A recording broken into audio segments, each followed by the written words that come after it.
রমাদান মাসে মহিলারা রান্না করার সময় কি লবণ চেক করতে পারবেন?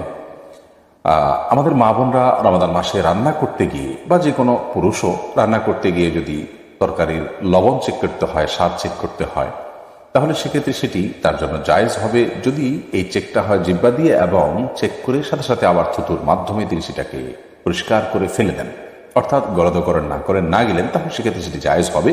যদিও এটা অ্যাভয়েড করতে পারলে সেটা বেটার এবং উত্তম।